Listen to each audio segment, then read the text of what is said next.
जय श्री कृष्णा, राधे राधे दोस्तों। हमारी आज की कहानी है कुदरत का तमाचा। सर्दी अपने चरम सीमा पर थी। घर के बाहर बर्फ जैसा कोहरा फैला हुआ था। ठंड इतनी थी कि हाथ पैर भी जम रहे थे। कमला जी सुबह जल्दी उठकर हाथों को सेकते हुए रसोई घर में चाय बना रही थी। तभी कमला जी की बहू, जो किचन में सब्जी काट रही थी, अपने तीखे स्वर में बोली, oh my god, today is very cold day. Kamala ji ने अपनी बहू की तरफ देखकर हैरानी से पूछा, क्या मुझसे कुछ कह रही हो बहू? मुझे तो कुछ समझ में ही नहीं आया। स्नेहा ने झुंझलाते हुए कहा, अरे माँ जी, मैं तो भूल ही गई थी कि आपको अंग्रेजी नहीं आती। वो मैं कह रही थी कि आज बहुत ज्यादा सर्दी है। इस ठंड में रसोई में काम करना मेरे लिए मुश्किल होता जा रहा है। मैंने सब्जी काट दी है और आटा लगा दिया है। अब आप रोटियां सेक लीजिएगा और हाँ, सिंक में जो बर्तन पड़े हुए हैं उन्हें भी साफ कर लीजिएगा। मैं इस ठंड में बर्तन साफ नहीं कर सकती। इतना कहकर स्नेहा रसोई घर से चली गई। यह कोई एक दिन की बात नहीं थी। जब से स्नेहा इस घर में आई थी, वे कमला जी के सामने अंग्रेजी बोलकर उनकी बेइज्जती करने का कोई मौका नहीं छोड़ती थी। उसे पता था कि उसकी सासू माँ को अंग्रेजी समझ में नहीं आती, लेकिन फिर भी वह बार बार उनके सामने अंग्रेजी का रौब दिखाती। बेचारी कमला जी उसकी बातों को समझ नहीं पाती थी और पूछ बैठती, क्या कह रही हो बहू? इस पर स्नेहा चिढ़कर उनका मजाक बना देती। कमला जी ने सब्जी बनाई, फिर रोटियां सेकने के बाद सिंक में पड़े हुए सारे बर्तन साफ कर दिए। जब बेटा और बहू डाइनिंग टेबल पर खाना खाने बैठ गए तो कमला जी अपने कमरे में चली गईं। कमला जी ने जैसे ही कमरे में प्रवेश किया और श्यामलाल जी की तरफ देखा, आपको इस सर्दी में भी रामायण पढ़ने की कितनी फुर्सत है, लेकिन खाना खाने की नहीं। चलिए, ठंड में भूखे रहेंगे तो बीमार पड़ जाएंगे। श्यामलाल जी ने मुस्कुराते हुए कहा, अरे भाग्यवान, रामायण पढ़ते वक्त तो ठंड का एहसास ही नहीं होता। देखो, इस चौपाई में भगवान राम का धैर्य और माता सीता का समर्पण कितने सुंदर ढंग से लिखा हुआ है। कमला जी ने झुंझलाकर कहा, रामायण में धैर्य और समर्पण की बात पढ़ रहे हो, लेकिन हमारी बहू के व्यवहार पर तो तुम्हारा ध्यान ही नहीं जाता। श्यामलाल जी ने हल्की मुस्कान के साथ जवाब दिया, देखो, रामायण हमें सिखाती है कि हर परिस्थिति में शांत रहना चाहिए। जैसे भगवान राम ने हर मुश्किल का सामना धैर्य से किया, वैसे ही हमें भी करना चाहिए। कमला जी ने गहरी सांस ली और कहा, आपकी ये रामायण की सीख बहू को क्यों नहीं देते? जब देखो हर बात पर वो मुझे नीचा दिखाने का एक मौका नहीं छोड़ती। श्यामलाल जी ने पुस्तक बंद करके एक साइड में रख दी और कहा, भाग्यवान, मुझे पता है कि स्नेहा का व्यवहार सही नहीं है, लेकिन हमें अपने बेटे रोहन के लिए सब कुछ संभाल कर चलना होगा। रामायण में लिखा है कि परिवार की एकता सबसे जरूरी है। मैं रोहन से बात करूंगा कि वे स्नेहा को समझा दे। कमला जी भौहें चढ़ाते हुए बोली, रोहन से क्या बात करनी? वह तो पहले ही अपनी बीवी के पीछे लट्टू हुआ पड़ा है। अगर बेटा ही सही होता तो आज बहू की हिम्मत नहीं होती मुझे ताना मारने की। श्यामलाल जी ने अपने चश्मे को उतारते हुए कहा, अरे भाग्यवान, इतना गुस्सा क्यों करती हो? ज्यादा गुस्सा करने से तुम्हारे सुंदर चेहरे पर झुर्रियां पड़ जाएंगी। कमला जी ने उनकी बात पर मुस्कुराते हुए कहा, अच्छा, अब चलो खाना खा लेते हैं, नहीं तो बहू बेटा कहेंगे कि बुढ़े फिर से एक दूसरे से झगड़ने लगे। डाइनिंग टेबल पर सब खाना खाने के लिए बैठे थे। तभी अचानक रोहन के ऑफिस से फोन कॉल आ गया। तभी रोहन डाइनिंग टेबल से उठकर फोन पर बात करने के लिए बाहर चला गया। तभी स्नेहा ने झुंझलाकर कहा, प्लीज गिव मी आलू के पराठे। कमला जी ने उसकी तरफ देखा, लेकिन समझ नहीं पाई। उन्होंने पराठे की प्लेट उठाई, लेकिन स्नेहा को नहीं दी। स्नेहा ने चिढ़कर बोली, माँ जी, कब से पराठे मांग रही हूँ? क्या आपको इतना भी समझ में नहीं आता? कमला जी ने ठंडे स्वर में कहा, बेटा, मैंने प्लेट तो उठाई थी, लेकिन तुम्हारी बात समझ में नहीं आ पाई। स्नेहा ने ताना मारते हुए कहा, ओहो माँ जी, आपको तो अंग्रेजी का ABC भी नहीं आता, मेरी बात कैसे समझेंगी? श्यामलाल जी यह सब कुछ चुपचाप देख रहे थे। उन्होंने पराठे की प्लेट उठाई और स्नेहा के सामने रख दी। फिर हल्की सी आवाज में कहा, स्नेहा बेटा, रामायण में एक सीख है, विनम्रता से बड़ा कोई गुण नहीं है। कोशिश करो कि तुम भी इसे अपने जीवन में अपना पाओ। श्यामलाल जी की बात को सुनकर स्नेहा ने कोई जवाब नहीं दिया, लेकिन थोड़ी असमंजस में जरूर पड़ गई। वह जानते थे कि वह रोज की ही बात हो गई है। स्नेहा हर दिन किसी न किसी बहाने से कमला जी की अंग्रेजी न जानने की बात को मुद्दा बनाकर उनका अपमान करती रहती थी। कमला जी ने मन में सोचा, पता नहीं इस ठंड में भी मेरी जीवन की ये परेशानियां कब कम होंगी। कुछ दिनों के बाद स्नेहा ने अपने मायके वालों को डिनर पे बुलाने का सोचा। उस दिन श्यामलाल जी खेती बाड़ी के काम से बाहर गए हुए थे और मोहन भी अपने ऑफिस के किसी काम से मीटिंग के सिलसिले में बाहर गया हुआ था। घर पर सिर्फ कमला जी और स्नेहा ही थे। सर्दी की ठिठुरती वो घनघोर अंधेरी रात थी। कोहरा इतना घना था कि बाहर कुछ साफ साफ दिखाई नहीं दे रहा था। कमला जी रसोई में हीटर के पास खड़ी हुई अपने लिए दूध बना रही थी। तभी स्नेहा कमरे में से रजाई में लिपटी हुई रसोई घर में आई और बोली, माँ जी, कल मेरी किटी पार्टी है, मैंने सोचा है कि घर पार्टी घर पे ही रखूं। कमला जी ने दूध का गिलास रखते हुए कहा, ठीक है बहू, लेकिन फिर तुम्हें मेरे साथ रसोई घर में जल्दी काम निपटवाना होगा। स्नेहा ने मुस्कुराते हुए कहा, अरे माँ जी, काम तो आप ही करेंगी, मुझे आपके जैसा स्वादिष्ट खाना बनाना कहाँ आता है। मैंने खाने की लिस्ट डाइनिंग टेबल पर रख दी है, उसे मंगवा लीजिएगा। वैसे मैंने अपनी सहेलियों के लिए कुछ खास पकवान बनाना चाहती हूँ, आप सारा काम संभाल लेना।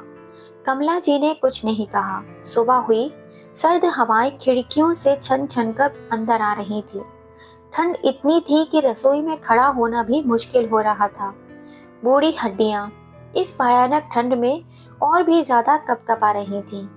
कमला जी ने कानों में टोपा और कंधे पर शॉल डाली और उठकर रसोई का सारा काम संभालने लगी। उन्होंने डाइनिंग टेबल पर रखी ही लिस्ट उठाई। लिस्ट अंग्रेजी में लिखी हुई थी। उन्हें कुछ समझ में नहीं आया, लेकिन उन्होंने स्नेहा से पूछना ठीक नहीं समझा और उस दिन श्यामलाल जी भी घर पर नहीं थे, तो वो लिस्ट लेकर किराने की दुकान पर चली गई और दुकानदार को लिस्ट दिखाकर सारा सामान मंगवा लिया। स्नेहा अभी तक कमरे में रजाई तान कर सो रही थी, लेकिन कमला जी रसोई के काम में लगी हुई थी। कमला जी ने रसोई का सारा काम शुरू कर दिया। सर्दी के मौसम के मुताबिक पकवान भी सर्दी वाले ही थे। उन्होंने मूंग दाल के हलवे के लिए सामग्री तैयार की, गाजर का हलवा बनाया, अदरक लहसुन का गर्मा गर्म सूप तैयार किया। इसके साथ बाजरे की रोटी, सरसों का साग और गर्मा गर्म मक्के की टिक्कियां भी बनाई। ठंड में सुबह से काम करते करते उनकी उंगलियां सुन्न पड़ गई थीं, लेकिन उन्होंने हार नहीं मानी। जब सारा खाना बन गया, तब स्नेहा आखिरकार कमरे से तैयार होकर बाहर निकल कर आई। वह सर्दी की वजह से एक नई स्वेटर और शॉल में लिपटी हुई बाहर आई। रसोई में आते ही उसने मुस्कुराते हुए कहा, माँ जी, आपकी कुछ मदद कर दूं क्या? कमला जी ने स्वांत स्वर में कहा, अब क्या मदद करोगी बहू, सारा काम तो खत्म हो गया। अगर करना था तो पहले आती, अब तो तुम तैयार होकर खड़ी हो और फिर कुछ काम करोगी तो तुम्हारे कपड़े गंदे हो जाएंगे। वैसे भी सारा काम हो ही चुका है। स्नेहा ने कोई जवाब नहीं दिया और अपनी सहेलियों को फोन करने चली गई। कमला जी ने खाने को डाइनिंग टेबल पर सजाया और कमरे में आराम करने चली गई। ठंड के कारण उनके घुटने और कमर में दर्द हो रहा था, लेकिन चैन कहाँ। थोड़ी देर में स्नेहा कमरे से आकर बोली, माँ जी, मेरी सहेलियां आ गई हैं। आप प्लीज टेबल पर सूप परोस दीजिए और हलवे को प्लेट्स में लगा दीजिए। कमला जी चुपचाप उठी और रसोई में जाकर ट्रे में अदरक लहसुन का सूप और गाजर का हलवा लेकर बाहर आई। स्नेहा ने सहेलियों से मुस्कुराते हुआ कहा, she is my mother in law, she is so innocent, she does not anything. मैंने ये सारा खाना खुद बनाया है, सुबह 5 बजे से उठकर सब कुछ किया है। कमला जी को उसकी अंग्रेजी तो समझ में नहीं आई, लेकिन जब उसकी एक सहेली ने हिंदी में कहा, स्नेहा, मूंग दाल का हलवा तो कमाल बना है, सच में तुमने बहुत मेहनत की होगी, तो कमला जी का चेहरा उतर गया। मैं समझ गई कि स्नेहा ने सबके सामने खुद की तारीफ करवा ली है। वे चुपचाप ट्रे लेकर रसोई में जाने लगी। तभी स्नेहा ने अपनी सहेलियों से कहा, she only wear sari, in sari she looks like a made. मैंने कितनी बार कहा है कि स्वेटर या सूट पहन लिया करो, लेकिन इन्हें तो पुरानी आदतें छोड़नी ही नहीं है। स्नेहा की बात सुनकर उसकी सहेलियां ठहाका मारकर हंसने लगीं। कमला जी ने पीछे पलट कर देखा और उनकी आंखें नम हो गईं। वे समझ गईं कि उनका मजाक उड़ाया जा रहा है। वे चुपचाप अपने कमरे में चली गईं और बिस्तर पर बैठकर सोचने लगीं, क्या मेरी मेहनत और मेरी इज्जत की कोई कीमत नहीं है? क्या इस घर में मेरी कोई अहमियत नहीं बची? चारों ओर घना कोहरा छाया हुआ था। ठंड इतनी ज्यादा थी कि कमला जी रात भर सो ही नहीं पाई। स्नेहा और उसकी सहेलियों की हंसी उनके कानों में गूंजती रही। उन्होंने ठंड में भी रजाई में दुबके दुबके यही सोचा, अब उन्हें ऐसा क्या करना चाहिए कि उनकी बहू बार बार उनकी बेइज्जती ना करे। खुद को कोसते हुए उन्होंने सोचा, काश मुझे भी अंग्रेजी बोलनी आती। हालांकि कमला जी ने अपने समय में गृह विज्ञान में बीए किया था। उस जमाने में लड़कियों के पास सीमित विकल्प होते थे। लड़कियों की पढ़ाई का फैसला परिवार के मुखिया किया करते थे। यह सब सोचते सोचते वह खुद को समझाने की कोशिश कर रही थी कि इसमें उनकी कोई गलती नहीं, लेकिन मन से यह बात जा ही नहीं रही थी। सुबह जब श्यामलाल जी अपने खेत से लौटे तो उन्होंने कमला जी के चेहरे पर उदासी देखी। उन्होंने पूछा, क्या हुआ कमला, आज तुम इतनी गुमसुम क्यों हो?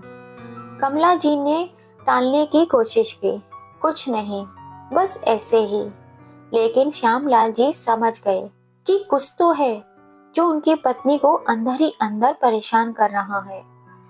शाम को मोहन जी ने हमेशा की तरह कहा, चलो आज तो पार्क चलते हैं, थोड़ा ताजा हवा भी मिल जाएगी और ठंड में टहलने से शरीर चुस्त हो जाएगा। कमला जी ने ठंड का बहाना बनाकर टालने की कोशिश की, लेकिन मोहनलाल जी उन्हें जबरदस्ती साथ ले गए। पार्क में दोनों टहलते टहलते पास की एक बेंच पर बैठ गए। ठंडी हवा चल रही थी और लोग पार्क में अलाव के पास बैठे हुए थे। मोहन जी ने बात छेड़ते हुए कहा, अब तो सच सच बताओ कमला, तुम्हारे चेहरे पर यह उदासी क्यों है? क्या बात है? कमला जी ने थोड़ी हिचकिटाहट के बाद कहा, मुझे अंग्रेजी सीखनी है। मोहनलाल जी उनकी बात सुनकर पहले थोड़ा चौंक गए, लेकिन फिर मुस्कुरा उठे।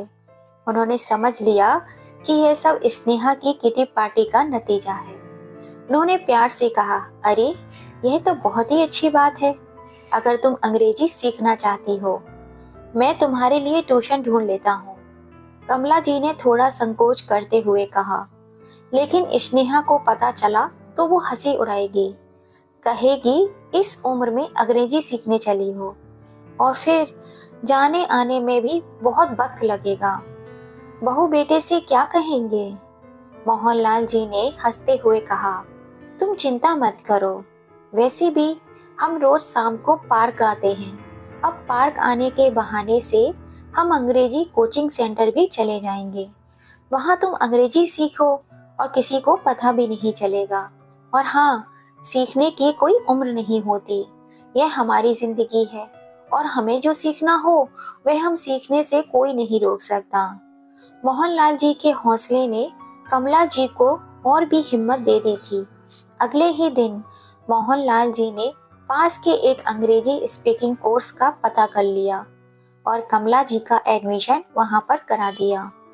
शुरू शुरू में कमला जी को थोड़ा डर लग रहा था कि क्लास में लोग क्या कहेंगे, लेकिन मोहनलाल जी ने उन्हें समझाया, तुम अकेली नहीं हो, वहां तुम्हारी उम्र की और भी औरतें सीखने आती हैं। धीरे धीरे कमला जी ने अंग्रेजी सीखना शुरू कर दिया। घर पर भी अभ्यास करती, कभी अपने पति के साथ तो कभी आईने के सामने खड़े होकर। ठंड के इस मौसम में भी जब सब रजाइयों में दुबके हुए होते थे, तब कमला जी अपनी किताबों और नोट्स के साथ बैठकर अभ्यास किया करती थी। 3 महीने के बाद उन्होंने अंग्रेजी बोलना और समझना सीख लिया था। एक दिन स्नेहा ने फिर से घर में किटी पार्टी रखी। इस बार भी वही ठंड का मौसम था। बाहर धुंध और ठंडी हवाएं थी। घर के हीटर के पास स्नेहा की सहेलियां जमा थीं। स्नेहा ने हमेशा की तरह सारा खाना कमला जी से ही बनवाया था। गाजर का हलवा, मूंग दाल का हलवा, अदरक लहसुन का सूप, गर्मा गर्म मक्के की टिक्कियाँ। जब सहेलियां आईं तो स्नेहा ने हमेशा की तरह अंग्रेजी में कहना शुरू किया, she is my mother in law, she is so innocent, I have made all this food by my self. उसकी सहेलियां उसकी तारीफ करने लगीं। इस बार पास खड़ी कमला जी सब समझ रही थीं। स्नेहा को उनकी समझदारी का अंदाजा बिल्कुल भी नहीं था। कमला जी मुस्कुराई और अपने काम में लगी रहीं, लेकिन उनके मन में कुछ चल रहा था। पार्टी में स्नेहा के द्वारा अंग्रेजी में अपनी तारीफों के पुल बांधते हुए कमला जी ने चुपके से अपनी बात रखी। नो नो स्नेहा बेटा, did not make this food, I made this. Last time भी मैंने ही बनाया था। स्नेहा और उसकी सहेलियां यह सुनकर हक्की बक्की रह गई। उनकी सासू माँ अंग्रेजी में बात कर रही थी और उनकी सारी बातों को समझ भी रही थी। स्नेहा की तो हवाइयाँ ही उड़ गईं। उसके मन में एक सवाल था, माँ जी आपको अंग्रेजी आती थी तो आपने अब तक क्यों नहीं बताया? मुझे तो लगा कि आपको अंग्रेजी की ABCD भी नहीं आती है। तभी कमला जी ने स्नेहा को मुस्कुराते हुए जवाब दिया, जरूरी नहीं है बेटा कि हर चीज का व्याख्यान किया ही जाए। किसी को कम आंकने का काम मत करना, कोई किसी से कम नहीं होता। इतना कहकर कमला जी अपने कमरे में चली गई। सारी सहेलियों के जाने के बाद स्नेहा खुद को पूरी तरह से चकरा हुआ महसूस कर रही थी।